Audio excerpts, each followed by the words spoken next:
కార్తీక పురాణము 14వ అధ్యాయం. పారాయణం తాడూరి కపిల. ఎద్దుకు అచ్చుపోయుట కార్తీకంలో చేయకూడని పనులు.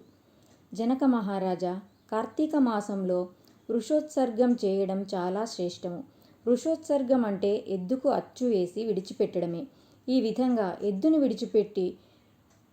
పెట్టినందువలన గోవులకు గర్భాధాన అవకాశము కల్పించిన వారం అవుతాము. గోవులు మాతలై గోమాతలుగా సమస్త జనులను రక్షించడానికి ఉపకరించే ఉత్సవము అవుతుంది. మహారాజా, దాని వలన గయలో శ్రాద్ధం పెట్టిన పుణ్యానికి 1000 రెట్లు పుణ్యం కలుగుతుంది. కార్తీక మాసంలో ఎద్దులను అచ్చువేసి విడిచిపెట్టినందువలన పుణ్యం పురుషార్థం ఫలిస్తాయి. మనకు ముక్తి మోక్షం సిద్ధిస్తాయి. పితృదేవతలు సంతృప్తిపడి తరిస్తారు.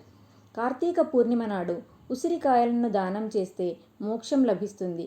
కార్తీక వ్రతం చేసే ముందు శివలింగాన్ని దానం చేస్తే 14 తరాల వాళ్ళు మోక్షాన్ని పొందుతారు. కార్తీక వ్రత దీక్షాపరులకు సత్ఫలితాలు లభిస్తాయి. మహారాజా, ఇక మీద కార్తీక మాసంలో చేయకూడని పనులను చెబుతాను విను. కార్తీక మాసంలో స్నానం చేయడం మానకూడదు. అలా అని వేడి నీళ్లు స్నానం చేయరాదు.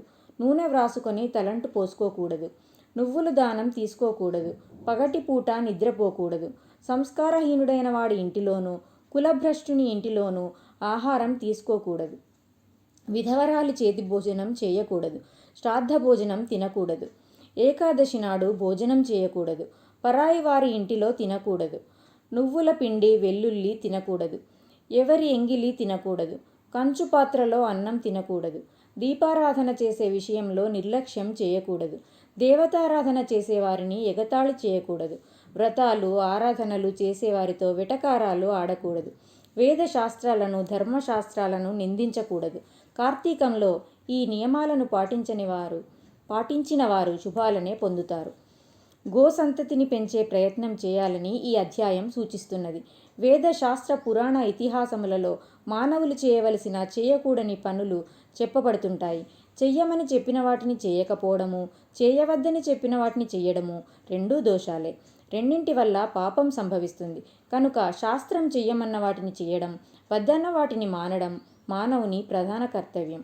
కనుక శాస్త్రమునందు చెప్పినట్లు చేసి గోసంతతిని రక్షిస్తే తద్వారా దేశము సుభిక్షంగాను శాంతితోనూ ఉంటుంది అని తెలుసుకోవాలి. ఇంతటితో 14వ రోజు పారాయణము సమాప్తము. ఓం నమః శివాయ. ధన్యవాదాలు.